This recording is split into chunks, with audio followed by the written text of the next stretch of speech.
You've seen the viral videos of a paying passenger humiliated, verbally abused, or dragged off a flight because of an overbooking error and a heavily prejudiced flight crew. But what happens when the woman being threatened with airport security doesn't just hold a legitimate first-class ticket, but actually owns the very planes, the boarding gates, and the paychecks of the people trying to kick her out? This is the story of a routine flight from New York to London that turned into a masterclass in ultimate, devastating revenge. Valerie Dubois did not look like a woman who could buy and sell a commercial airline before her morning coffee. At 46, she possessed a quiet, understated elegance that often rendered her invisible in rooms where loud wealth demanded attention. She wore a simple navy cashmere sweater, impeccably tailored, but entirely unbranded charcoal trousers and a pair of comfortable Italian leather loafers. Her natural hair was pulled back into a neat professional style. The only item she carried was a battered vintage leather tote bag that had been with her since her days as a junior analyst on Wall Street. It was a crisp Tuesday morning in October, and the sprawling concourse of John F. Kennedy International Airport's Terminal 4 was a hive of chaotic energy. Valerie bypassed the snaking lines of stressed travelers and headed straight for the frosted glass doors of the Meridian Airlines flagship lounge.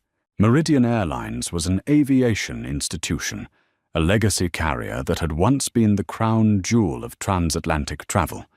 However, over the past decade, poor management, bloated executive salaries, and a terrifyingly steep drop in customer service had driven the company to the brink of Chapter 11 bankruptcy. That was precisely why Valerie was here.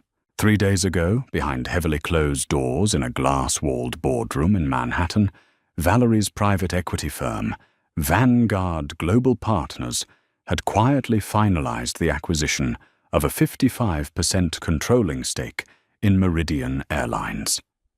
Valerie was now, for all intents and purposes, the supreme architect of the airline's future.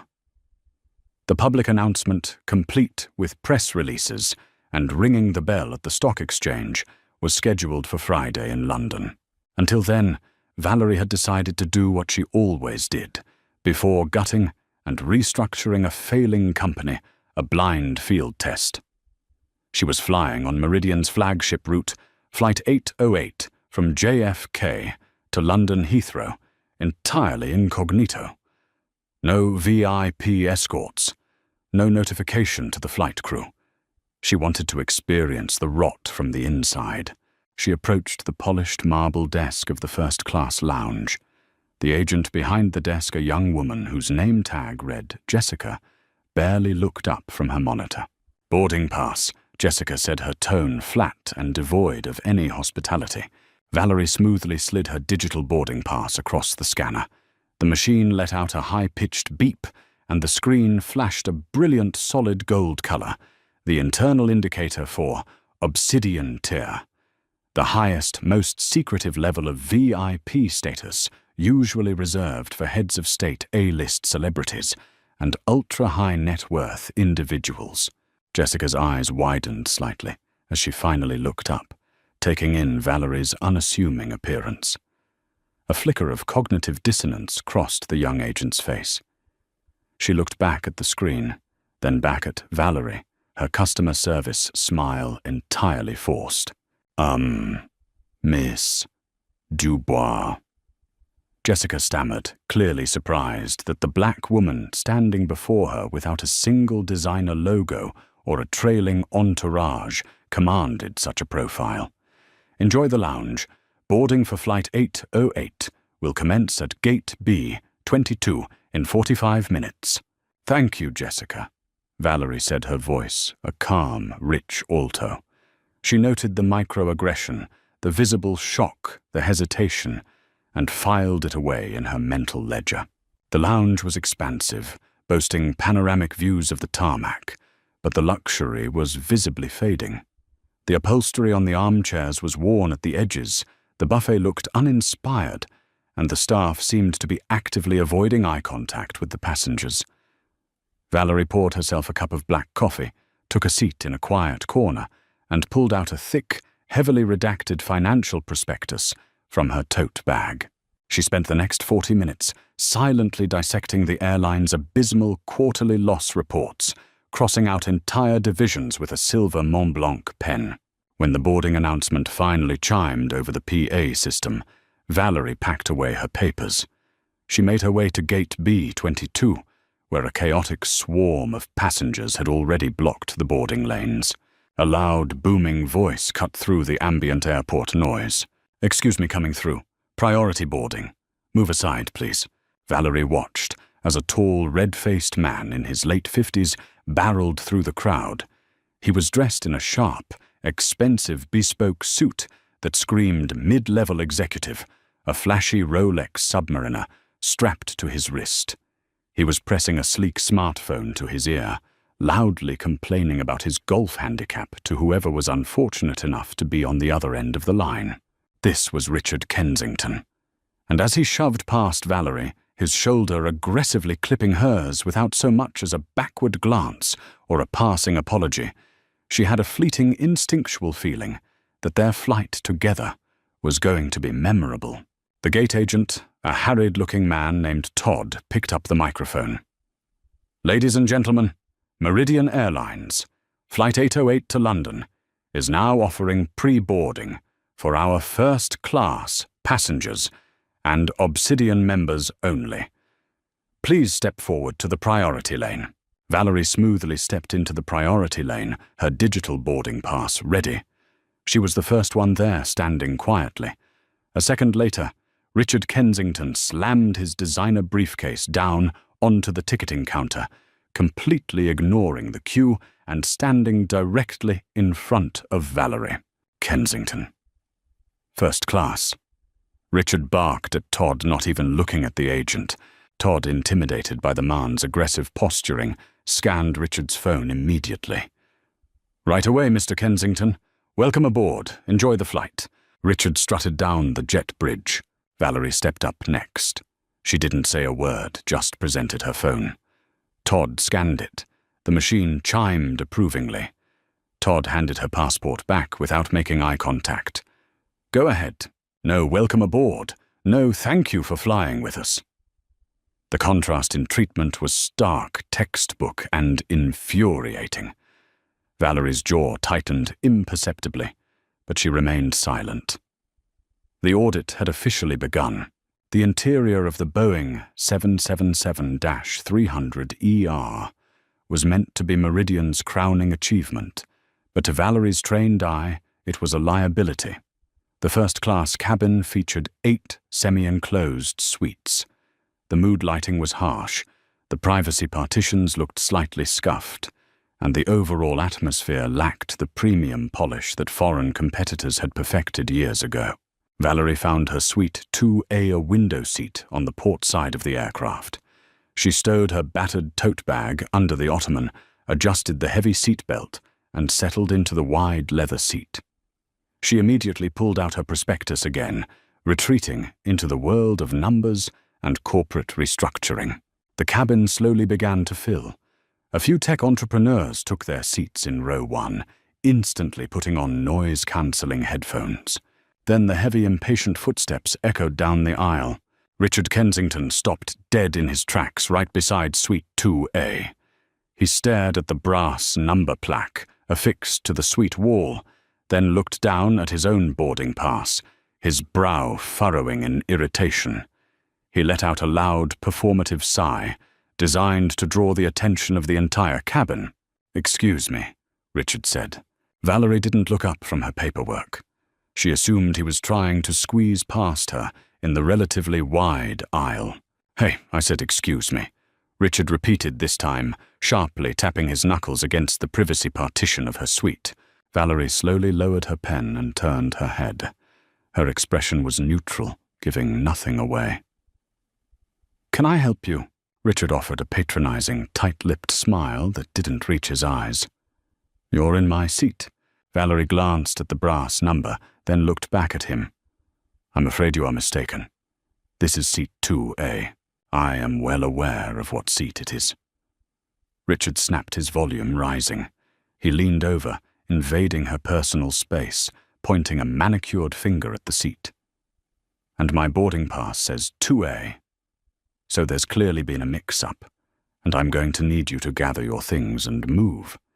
I have a very important conference call to prepare for once we're in the air, and I specifically requested the window." Valerie did not flinch. She did not reach for her bag. She simply unlocked her smartphone, pulled up the Meridian Airlines app, and turned the screen toward him. The bright digital text clearly read, "Valerie Dubois. Flight 808, first class, seat 2A. "As you can see," Valerie said, her voice steady and terrifyingly calm, "I am ticketed for this seat. If you have a duplicate boarding pass, I suggest you speak with the flight crew to resolve the system error. I will not be moving." Richard's face flushed a deep, ugly crimson. He wasn't used to being told no, especially not by someone he had instantly subconsciously categorized as beneath him. He looked Valerie up and down, taking in her unbranded clothes and her natural hair, his prejudices, instantly calculating a narrative. "Listen to me very closely," Richard sneered, dropping the polite facade entirely. "I don't know how you got that ticket. Maybe it's an employee pass, maybe it's a cheap points upgrade, I don't care. But I am a paying customer.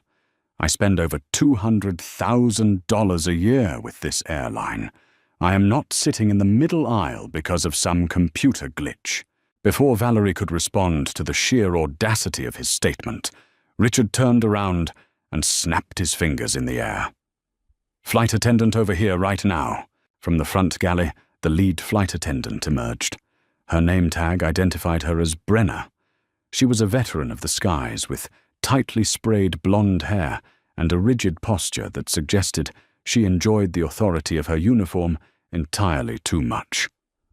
Brenner hurried over a look of deep concern plastered on her face as she approached Richard. "Is there a problem, sir?"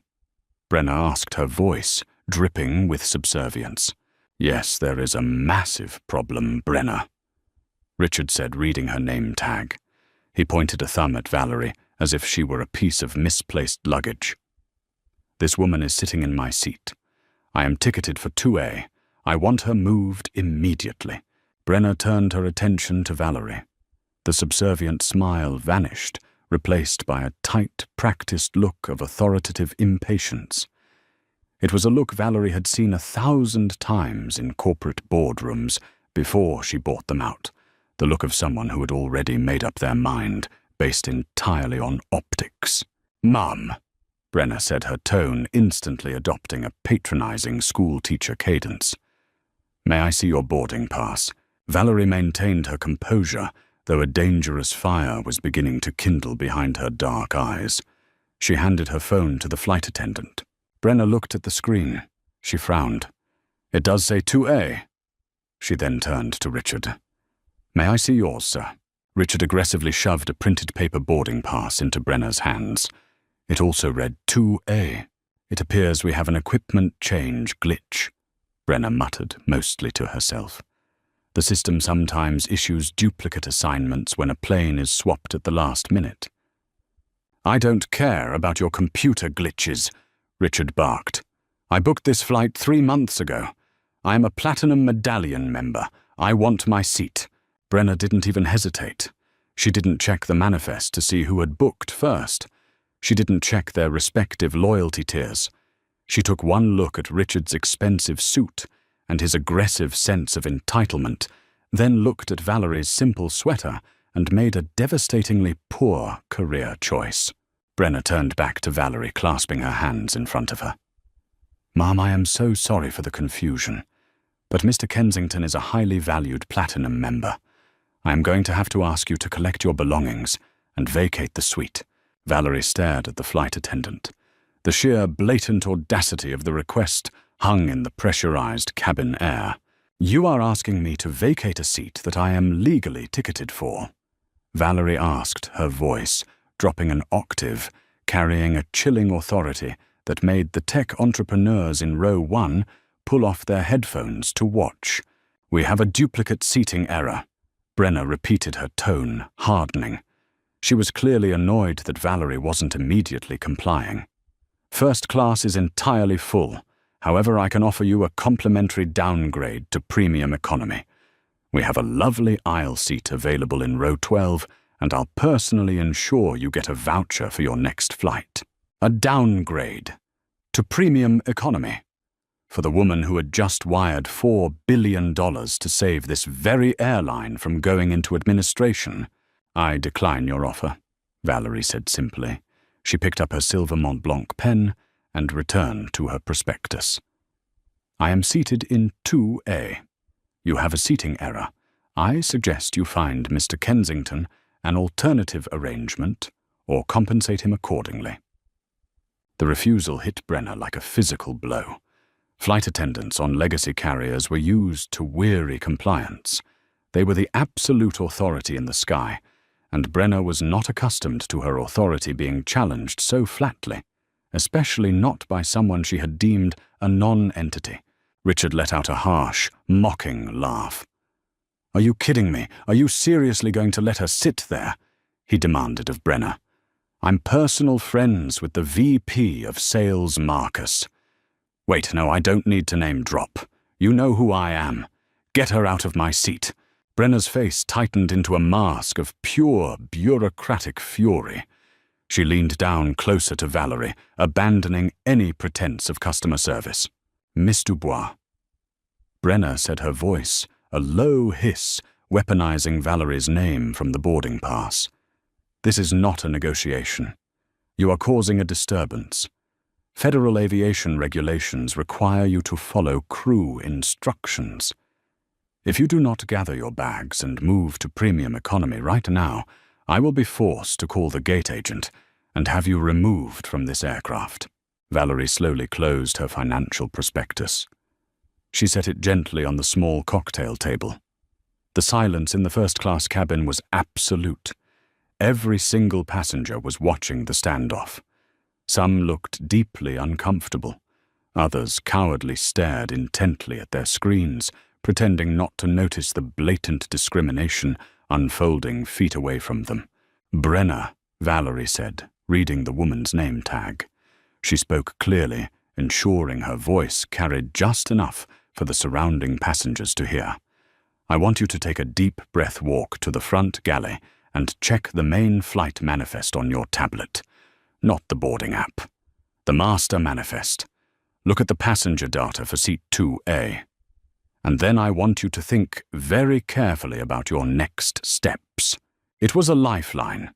A final, generous opportunity for Brenna to realize the catastrophic mistake she was making. If Brenna checked the master manifest, she would see the solid gold obsidian tag. She would see the VIP corporate override code attached to Valerie's ticket, a code only issued to C-suite executives and board members. But prejudice is a blinding fog. Brenna didn't hear a warning. She only heard defiance. I don't need to check anything. Brenna snapped her face, flushing with anger. You are refusing to comply with crew member instructions. You are delaying the departure of this aircraft. Brenna spun around, stormed up the aisle to the aircraft door and picked up the red intercom phone. Todd, I need you on board immediately. We have an uncooperative passenger refusing to relinquish a seat. A minute later, Todd, the harried gate agent, marched onto the plane. He looked stressed, clutching his walkie-talkie. Brenna met him at the bulkhead, whispering frantically into his ear and gesturing sharply toward Valerie. Todd nodded, putting on a stern face, and marched down the aisle alongside Brenna. Richard Kensington stood a few feet away, arms crossed over his chest, a smug, victorious smirk playing on his lips. "Ma'am," Todd said loudly, adopting a commanding tone. "The flight attendant has informed me you are refusing to move. You do not have priority over this seat. You need to take your belongings and move to row 12 right now, or I will have to call Port Authority police to forcibly escort you off the premises. This is your final warning." The threat of police intervention usually broke people. It was the ultimate weapon of airport staff, the threat of public humiliation arrest and being placed on a no-fly list.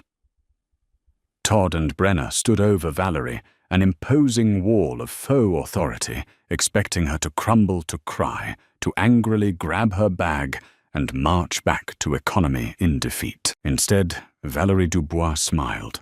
It wasn't a happy smile. It was the cold, razor-sharp smile of a predator that had just watched its prey step willingly into a steel trap. Port authority, Valerie repeated softly. You want to call the police to drag me off my own flight. It's not your flight, sweetheart, Richard interjected, rolling his eyes. Just get up. You're holding up the people who actually pay the bills around here. Valerie ignored him entirely. She reached into her pocket and pulled out her smartphone. You can't record us, Brenner immediately shouted, raising her hand. Recording flight crew is a violation of airline policy. I have absolutely no interest in recording you, Brenner, Valerie said, her tone suddenly shifting from quiet compliance to absolute chilling command. I am making a phone call, because if we are going to delay this flight, we might as well do it properly. Valerie bypassed her contacts app and opened a secure encrypted dialer. She tapped a single speed dial number. The phone didn't ring. It connected instantly to an executive priority line. She put the phone on speaker, resting it on the armrest so Brenner, Todd, and Richard could hear perfectly. A crisp, highly professional British voice answered immediately. Executive Operations. This is David. Go ahead. David, Valerie said smoothly. It's Valerie Dubois. Ms. Dubois. The voice immediately shifted, dropping the standard greeting for a tone of urgent, absolute deference. Good morning, ma'am. We weren't expecting you to check in until you landed in London. Is everything all right with your flight? Todd frowned. Brenner blinked, a tiny sliver of uncertainty, finally piercing through her anger. The man on the phone sounded important. Not quite, David, Valerie said, keeping her eyes locked on Brenner's suddenly pale face. I am currently sitting in seat 2A on flight 808 out of JFK. I have a gate agent named Todd and a lead flight attendant named Brenner standing over me. They have informed me that, due to a duplicate boarding pass glitch, they are downgrading me to economy to accommodate a Mr. Richard Kensington. They are doing what? David's voice over the speaker spiked with absolute horror. Ma'am, that is entirely unacceptable. I can override the system right now. That won't be necessary, David, Valerie interrupted smoothly. They have also threatened to call Port Authority police to forcibly remove me from the aircraft because I declined their kind offer of a seat in row 12. Dead silence echoed from the phone, the kind of silence that precedes an explosion. Ms. Dubois! David's voice was now trembling with sheer panic. Please tell me they haven't touched you. Not yet, Valerie replied coolly. I need you to do two things for me, David. First, I need you to contact the captain of this aircraft. Tell him to keep the boarding doors open. This flight is going to be delayed. Yes, ma'am, immediately. Second. Valerie continued, her eyes shifting to Richard, whose smug smirk was rapidly dissolving into profound confusion. I need you to wake up Andrew Sterling, the CEO of Meridian Airlines. I don't care if he's sleeping. Get him on the line and tell him to call my mobile right this second. Tell him the majority shareholder of Vanguard Global Partners is currently being threatened with arrest on one of his airplanes. The color drained from Todd's face so fast, he looked as though he might pass out. Brenner took a physical step backward, her hand flying to her mouth. Right away, Ms. Dubois, David, said the frantic sound of a keyboard clacking loudly in the background. Connecting you to the CEO's emergency line now. Please hold.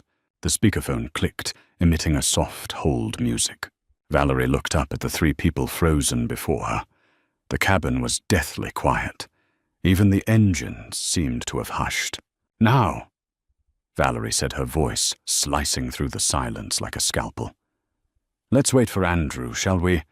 I'm sure he'd love to hear how you treat the woman who just bought his airline. The hold music, a tinny synthesized rendition of Vivaldi's Four Seasons, played softly from the speaker of Valerie's phone.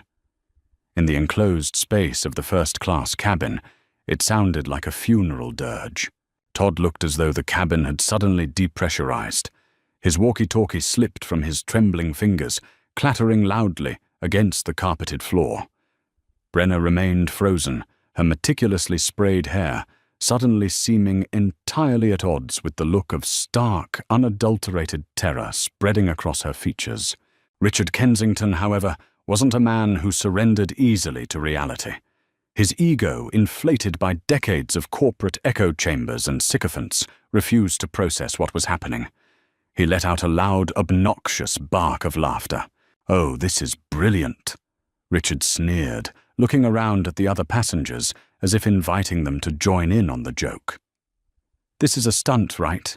You've got a friend on the other end of the line playing pretend. You really expect me to believe that a billionaire private equity investor travels in a stained tote bag and gets into a petty argument over a seat? Give it up, lady. Todd, call the police right now." Before Todd could even think of reaching for his fallen radio, the hold music abruptly cut out. "Valerie." The voice that echoed through the phone speaker was frantic, slightly breathless, and instantly recognizable to anyone who watched financial news networks. It was Gregory Reynolds, the chief executive officer of Meridian Airlines. "Gregory, good morning," Valerie said, her voice remaining perfectly level. "I apologize for waking you." "You didn't wake me, Valerie. I'm already in the office preparing for the Friday announcement," Gregory said, the panic in his voice palpable. "David in operations just patched me through. He said there's a code red on flight 808. He said staff are threatening to forcibly remove you from the aircraft."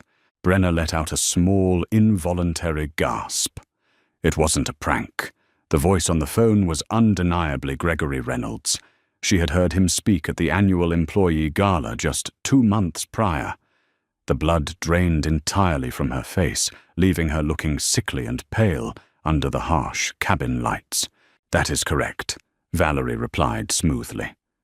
"I am seated in 2A. A Mr. Richard Kensington holds a duplicate boarding pass. Rather than checking the master manifest to verify my Obsidian status and corporate override, your lead flight attendant, Brenna, and your gate agent, Todd, decided that based purely on appearances, I was the one who needed to be downgraded to row 12. "Good God," Gregory breathed over the line. When I politely declined the downgrade, Valerie continued, her eyes locking onto Brenna's terrified face. Brenna informed me that I was causing a disturbance and instructed Todd to summon Port Authority police to drag me off the plane. "I thought you should be aware of how your flagship route operates before Vanguard Global Partners officially takes over your board of directors on Friday." Silence hung over the line, heavy and suffocating.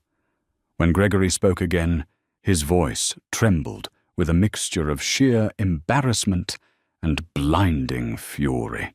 "Valerie, I cannot even begin to apologize," Gregory stammered. This is an unmitigated disaster. It goes against every protocol we have. Please put me on speaker. Tell me they can hear this." "They are listening, Gregory," Valerie said. "Todd, Brenna, whoever else is standing there." Gregory's voice hardened into a whip-crack of absolute corporate authority. "You are speaking to Valerie Dubois. Her firm finalized the purchase of a 55% controlling interest in this airline on Tuesday. She is not a passenger. She is your employer. She effectively owns the plane you are standing on. Do you understand me?" "Yes, Mr. Reynolds," Todd whispered, his voice cracking. He looked as though he might burst into tears. Brenna couldn't speak.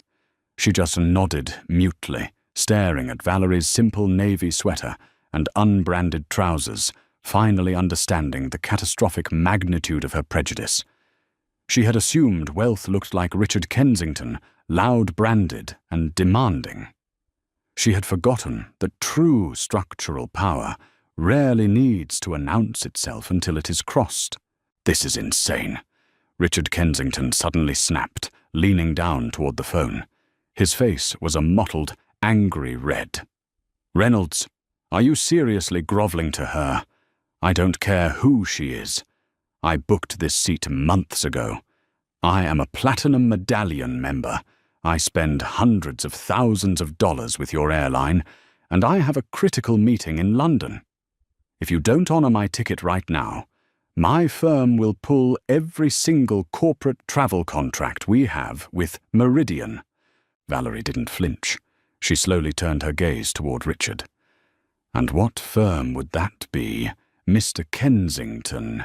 Richard puffed out his chest, attempting to reclaim his shattered authority. Lexington Mutual. I'm the Senior Vice President of Global Acquisitions. So you can take your little buyout flex and shove it, because Lexington doesn't bow to private equity thugs. Valerie raised a single eyebrow. A slow, chilling smile touched the corners of her lips. It was the expression of a chess grandmaster watching an opponent make a fatally stupid move. Lexington Mutual, Valerie repeated, softly, rolling the name over her tongue. How incredibly serendipitous. What are you talking about? Richard demanded, shifting uncomfortably under her piercing stare. Gregory, Valerie said into the phone. Give me a moment, please. Take all the time you need. Valerie, the CEO replied hastily. Valerie looked back at Richard. You're the Senior VP of Acquisitions at Lexington. That means you report directly to Jonathan Hale, the Chief Executive. Richard blinked, surprised. Yes, I do. And Jonathan will be hearing about this. I'm sure he will. Valerie said, her voice dropping to a conversational, almost friendly tone that was utterly terrifying. Because Vanguard Global Partners orchestrated a massive capital injection for Lexington Mutual during the crash of 2020. In exchange, my firm holds 3 seats on your board of directors. In fact, I am the chair of the Executive Compensation Committee, the committee that approves or denies your annual 7-figure performance bonuses. The smugness evaporated from Richard Kensington's face instantly. It was as if someone had pulled a plug and drained the arrogance right out of him. His jaw went slack. The flashy Rolex suddenly looked very heavy on his wrist. You're lying, Richard whispered, though the complete lack of conviction in his voice betrayed his sudden, crushing realization. Call Jonathan, Valerie offered generously, gesturing toward the phone in his hand. Wake him up. Tell him you are currently screaming at the chair of the Compensation Committee on a commercial flight over a window seat. Let's see how that impacts your upcoming performance review. Richard stared at her, horrified. He looked at the phone in his hand, then back at Valerie. The aggressive, bullying executive from 5 minutes ago had vanished, replaced by a man who suddenly realized he was standing on the edge of a professional cliff, and the woman he had just insulted was holding the rope. I, Richard stammered, taking a clumsy step backward, bumping into the opposite suite. There must be a misunderstanding. There is no misunderstanding, Richard, Valerie said coldly. You showed exactly who you are, and Brenner and Todd showed me exactly what kind of culture has rotted this airline from the inside out. Now we are going to fix it. At that exact moment, the heavy, reinforced door of the cockpit swung open. Captain Thomas Davies, a 30-year veteran of the skies, stepped out into the galley. He was flanked by his first officer. Both men looked incredibly tense. Captain Davies walked briskly down the aisle, his eyes sweeping over the frozen tableau, Todd shaking like a leaf. Brenner looking utterly hollowed out, Richard Kensington, staring into space in a state of shock, and Valerie Dubois sitting calmly in 2A. Ms. Dubois, Captain Davies asked, his voice respectful and cautious. Yes, Captain, Valerie replied. The captain gave a stiff, formal nod. Flight operations just contacted me on the primary frequency. They gave me the verification codes. I've been informed of the situation. The aircraft is yours, ma'am. How do you wish to proceed? The first-class cabin was entirely silent. The tech entrepreneurs in row 1 had long since abandoned any pretense of working. They were watching the scene unfold with wide-eyed fascination. Valerie picked up her phone from the armrest. "Gregory, are you still there?" "I'm here, Valerie," the CEO responded immediately. "Good. Take notes," Valerie commanded.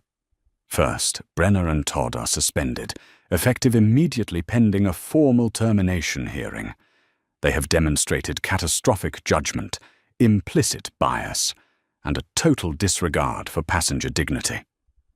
They are not to work another flight under the Meridian banner. Brenner let out a choked sob, burying her face in her hands. Todd simply closed his eyes, accepting his fate. They had gambled their careers on a stereotype, and they had lost everything. "Done," Gregory said without a single second of hesitation. "Human resources will be waiting for them at the terminal. Second." Valerie continued her gaze, turning to Richard Kensington, who was now sweating profusely through his bespoke suit. "Revoke Mr. Kensington's platinum medallion status. Empty his mileage account. Ban him from all future Meridian Airlines flights, as well as any of our partner network carriers." "Wait, you can't do that!" Richard burst out, his panic overriding his shock. "I fly internationally twice a week. You can't ban me." "I just did," Valerie said smoothly. "And Gregory—" "Yes, Valerie. Please have your legal team draft an incident report regarding Mr. Kensington's abusive behavior toward crew and fellow passengers.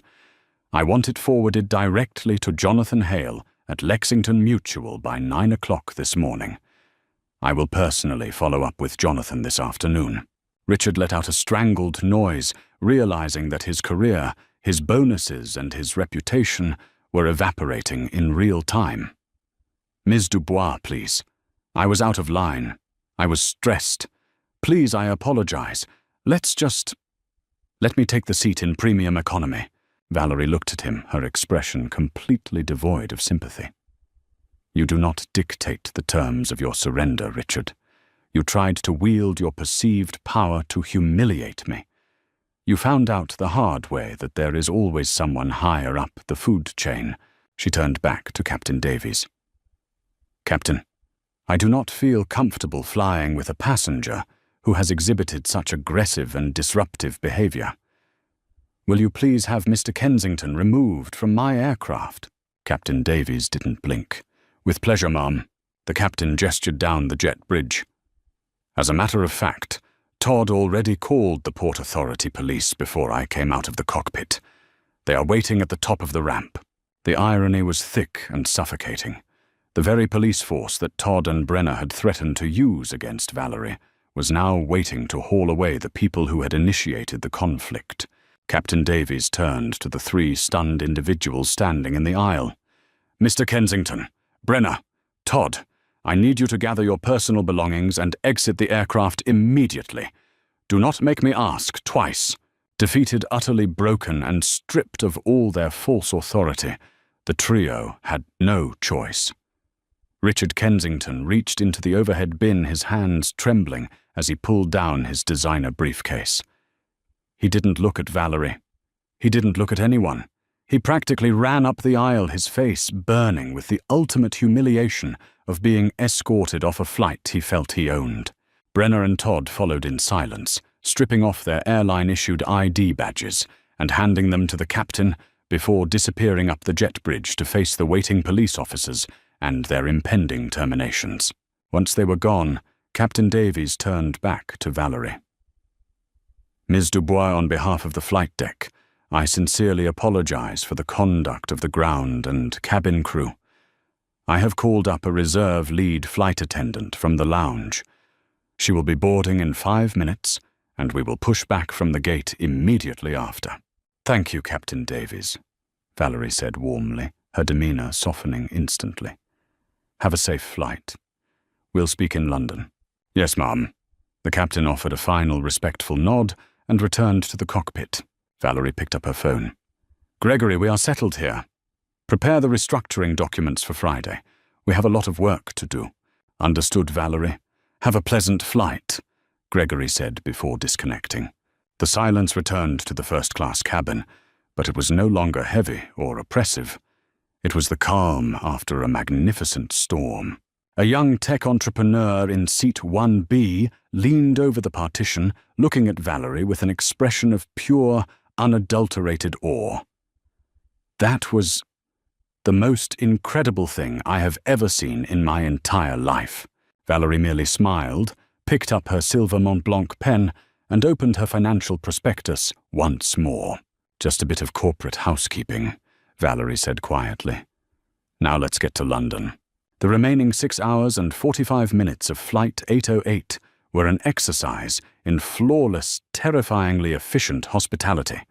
The reserve lead flight attendant, a sharp, observant woman named Claire, had clearly been briefed on exactly who was sitting in Suite 2A.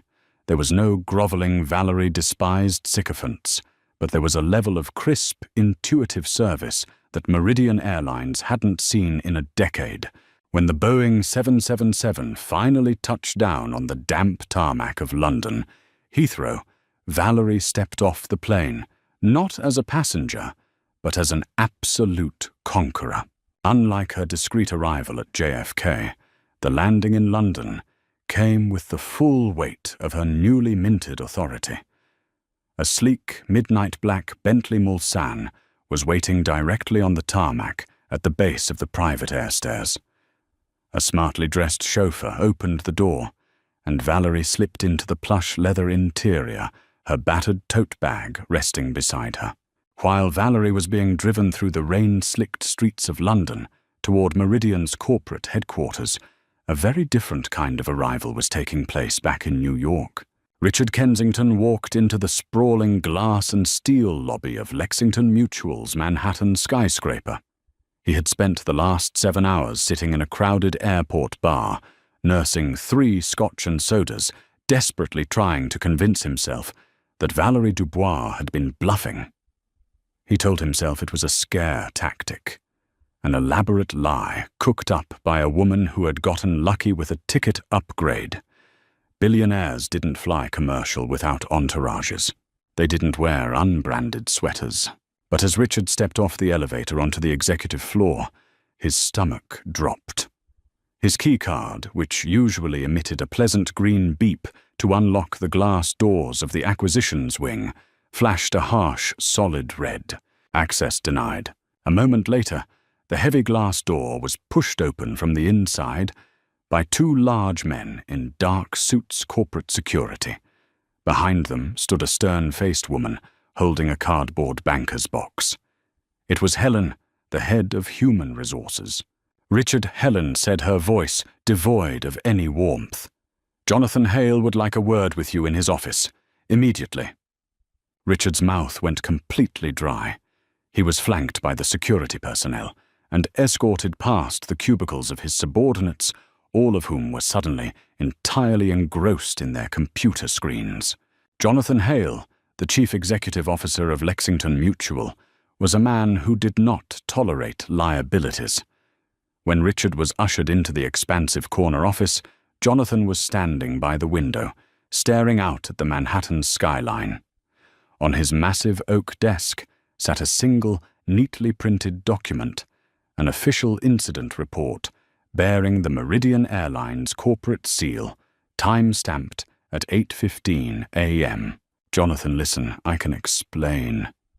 Richard started, his voice cracking slightly. There was a mix-up at the airport, a glitch with the boarding passes. Jonathan held up a single hand, silencing him instantly. He turned around, and the look of sheer, unadulterated disgust on his face made Richard take a physical step backward. "Do you have any idea what you did this morning, Richard?" Jonathan asked, his voice a low, dangerous rumble. "Do you have any comprehension of the catastrophic magnitude of your arrogance?" "She was in my seat, Jonathan. I am a senior VP. She is Valerie Dubois." Jonathan roared, slamming his hand down on the desk so hard the coffee cup rattled. "She is the founder of Vanguard Global Partners. She manages $50 billion in assets. And as of Tuesday, She owns the airline you were trying to throw her off of. But more importantly, to you and me, Richard, her firm holds the debt notes on our European expansion, and she chairs the compensation committee that dictates whether this firm sinks or swims. Richard's legs felt like lead. The scotch from the airport bar threatened to make a reappearance. I didn't know who she was. She didn't look like what Richard Jonathan cut in his eyes, narrowing into venomous slits. She didn't look wealthy enough for you. She didn't fit your narrow, prejudiced world view of what power looks like. You threatened a major financial stakeholder with police removal because your fragile ego couldn't handle sitting in row 12. Jonathan picked up the incident report and tossed it into the trash can. I received a personal phone call from Ms. Dubois 10 minutes ago. Jonathan continued adjusting his cuffs. She informed me that Vanguard Global will be auditing our executive conduct policies, starting with you. But I told her that wouldn't be necessary, because Lexington Mutual does not employ liabilities. Jonathan, please. Richard begged, all his bluster completely evaporated. I have 20 years at this firm. You can't fire me over a seat dispute. You aren't being fired over a seat, Richard. You're being fired because you are a foolish, undisciplined liability who let a temper tantrum jeopardize billions of dollars in corporate funding, Jonathan said coldly. Helen has your severance package. You are stripped of your title, your stock options are frozen pending review, and you will be escorted off the premises right now. Get out of my sight. As Richard Kensington was marched out of the building carrying a cardboard box of his belongings, his career entirely in ruins. Valerie Dubois was stepping into the executive boardroom in London. The room was packed. The entire C-suite of Meridian Airlines, including CEO Gregory Reynolds, was seated around the massive mahogany table. The air was thick with nervous tension. They had all heard the rumors of what had happened on Flight 808. They knew a bloodbath was coming. Valerie walked to the head of the table. She didn't sit down. She placed her vintage leather tote bag on the table, unclasped it, and pulled out the thick, heavily annotated financial prospectus. Good afternoon, gentlemen, Valerie said, her quiet voice commanding the absolute attention of every executive in the room. I had the distinct pleasure of flying your flagship route today. It was an incredibly illuminating experience. It showed me exactly why this airline is currently bleeding $70 million a quarter. She dropped the prospectus onto the table. The heavy thud made the VP of Customer Relations flinch. You have a systemic, cultural rot. Valerie stated, her eyes locking onto the executives one by one. You have empowered your staff to prioritize the loudest, most entitled voices while treating everyone else with disdain. You have allowed prejudice to masquerade as policy. Brenner and Todd from JFK were not anomalies. They are the symptoms of the disease that you have allowed to fester under your leadership. Valerie looked directly at the VP of Customer Relations. Brian, clean out your desk. You're done. The executive went pale, but he didn't argue. He simply stood up and walked out. I am not here to salvage a failing brand, Valerie told the remaining executives. I am here to rebuild it from the ground up. Effective immediately, every single employee from gate agents to the C-suite will undergo absolute restructuring. Entitlement is dead. We are returning to a standard of impeccable blind hospitality. If you cannot meet that standard, you will follow Brian out the door. Are we clear? A chorus of terrified compliant, "Yes, Ms. Dubois," echoed through the room. The audit was over. The reign of Vanguard had officially begun. Friday morning arrived with a crisp, clear sky over London. The financial press had gathered in the grand atrium of the Meridian headquarters. Dozens of cameras flashed, and reporters murmured in anticipation. The rumors of a massive private equity takeover had been swirling all week, but no one knew who the buyer was. At exactly 10 a.m., the heavy oak doors opened. CEO Gregory Reynolds stepped out, looking significantly older than he had a week ago, followed by a woman who commanded the room the second she walked in. Valerie Dubois stepped up to the podium. She was no longer wearing the understated navy sweater. Today she wore a pristine, fiercely tailored stark white power suit. She looked like a billionaire. She looked like a boss. The cameras erupted. "Good morning," Valerie said, her voice echoing through the atrium, steady and incredibly powerful. "I am Valerie Dubois, founder and managing partner of Vanguard Global Partners. I am pleased to announce that as of this morning, Vanguard has finalized the acquisition of a 55% controlling stake in Meridian Airlines." The room buzzed as reporters frantically typed on their laptops. This was a massive shakeup. Vanguard was known for aggressive, highly successful corporate turnarounds. For the past 10 years, Valerie continued looking out over the crowd. This airline has forgotten its core mission. It forgot that it is in the business of human connection, of moving people safely and respectfully across the globe. It replaced hospitality with hierarchy and service with snobbery. She paused, a small, knowing smile touching her lips. "Earlier this week, I experienced this firsthand. I flew incognito on one of our own planes. I watched as staff threatened a passenger with police removal simply because that passenger didn't fit their visual stereotype of what a premium customer should look like. That passenger happened to be me." A collective gasp echoed through the press corps. The journalists leaned in, instantly smelling a viral story. "That era is over," Valerie declared, her voice ringing with absolute finality. "The staff involved in that incident have been terminated. The executive leadership that allowed that culture to breed is being replaced. Meridian Airlines is no longer in the business of deciding who is worthy of respect based on the brand of their suit or the color of their skin.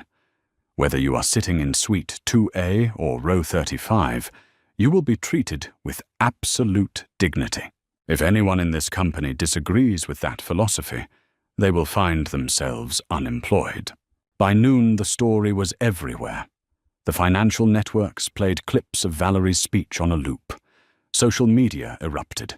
The tech entrepreneur from Seat 1B, who had discreetly recorded the audio of Valerie utterly dismantling Richard Kensington, leaked the tape to a major news outlet.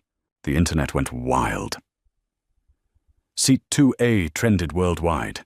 Richard Kensington's name was dragged through the mud, becoming the ultimate cautionary tale of corporate arrogance. His termination from Lexington Mutual was made public, cementing his ruin.